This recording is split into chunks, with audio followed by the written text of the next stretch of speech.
Something is wrong with Lamine Yamal at this World Cup.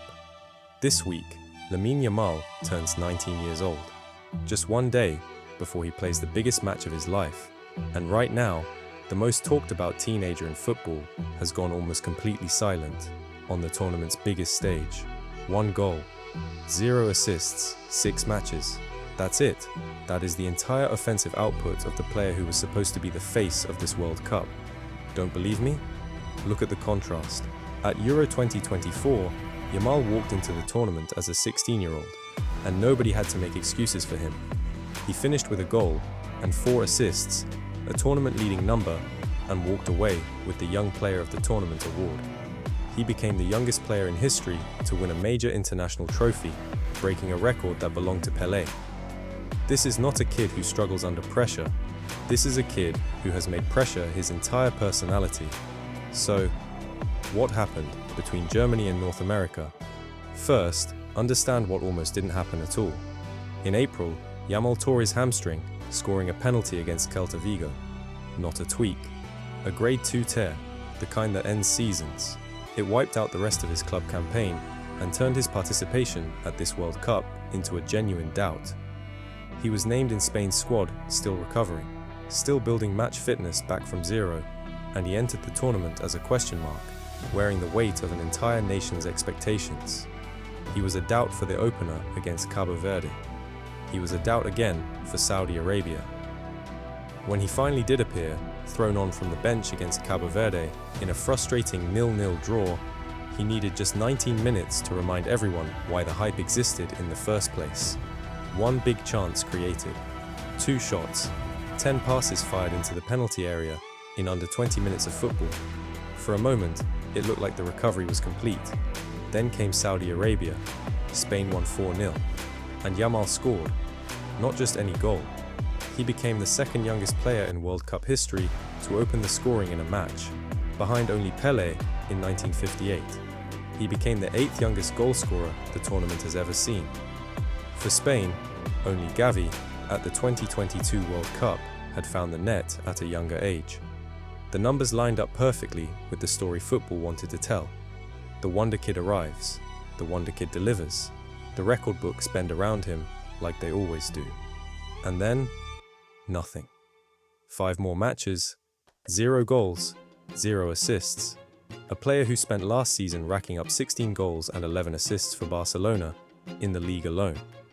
A player who finished as runner-up for the 2025 Ballon d'Or has gone completely quiet at the one tournament that was supposed to crown him. And here's the part that should worry Spain more than anyone. It hasn't mattered. Spain are in the semi-finals. Spain are unbeaten in 32 straight matches across competitions. And the goals have come from everywhere except him. Mikel Oyarzabal leads the team with 3. Marc Cucurella, a left back, has more assists than Yamal does right now. Spain built an attack so deep, so well distributed, that the most talented teenager on the planet became optional. Even his own teammate can sense it. Nico Williams put it plainly. Yamal has to take risks to prove he's the best. He has to keep trying. That is not the language you use to describe a player who is dominating. That is the language you use to nudge someone back into form. So which version of this story is true? Is Yamal simply managing a serious injury through the most physically demanding month of his career, quietly conserving himself for the moment Spain actually needs him? Or is something deeper going on? A teenager who has never faced a stage this big, suddenly discovering that the World Cup does not care how many times you've broken the internet.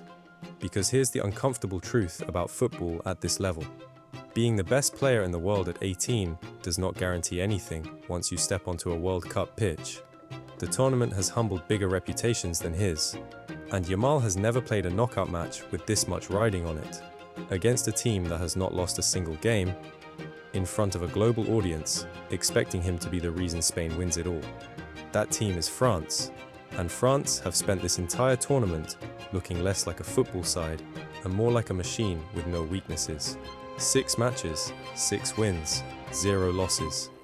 Kylian Mbappe sitting 1 goal away from erasing Lionel Messi's all-time World Cup scoring record, a record that has stood as the ceiling of the sport for over a decade. Michael Olise, quietly putting together one of the great creative tournaments in World Cup history, one assist away from tying Pelé's all-time record in a single edition. This is not a France side you sneak past on reputation. This is a France side built to punish exactly the kind of quiet tournament Yamal has been having. Think about what that actually means for Spain heading into this match. Every team that has faced France this tournament has had to find a way to slow down Mbappe, contain Olise, and somehow still create enough at the other end to win. Spain now has to do all of that, while their most gifted attacker is either about to explode onto the scene or continue fading into the background. There is no version of this semi-final where Spain can afford another quiet night from the one player capable of unlocking any defense on the planet on his own. And there's history here too. The kind that makes this match feel less like a semi-final and more like a rematch nobody's forgotten. 2 years ago, at the Euro 2024 semi-final, Spain beat this same France side 2-1, with Yamal himself producing a moment that helped send them through. That was the version of Yamal everyone expected to show up in North America, the one who delivers exactly when the stakes are highest. Now the stakes are higher than they have ever been in his career, and the version of him that's shown up for 6 matches has been almost invisible. Even the opposition can sense the strangeness of it. Belgium legend Eden Hazard, watching this tournament unfold from the outside, described Yamal as exactly the type of player fans love to watch. Notice the tense, not the player who is deciding this World Cup, the player people love to watch. Admiration for the talent, not the output. That is the gap this entire story lives inside. Everyone still believes in the magic. Nobody can point to where it's actually shown up since that afternoon against Saudi Arabia. And it's worth sitting with how strange that really is. Because this is not a slump born from a lack of quality. Look at what Yamal did in his last full club season before the injury. 16 goals, 11 assists, 28 league appearances.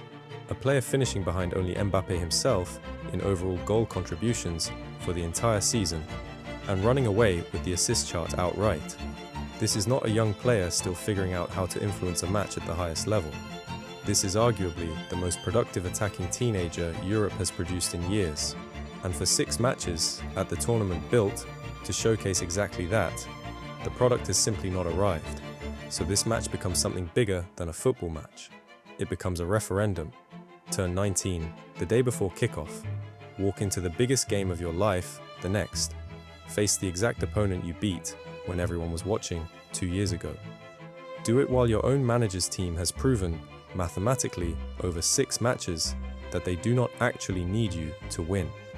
There is a version of this story where Yamal explodes, where the hamstring is finally fully behind him, where a fresh set of legs meets the perfect stage, and Spain's quiet superstar picks the biggest match of the tournament, to remind the world why they were talking about him in the first place. Players like this do not stay silent forever. Sometimes the slow build is exactly what precedes the explosion. Pelé himself arrived at the 1958 World Cup as an injured out, barely played the group stage, and then produced one of the greatest teenage performances in the history of the sport.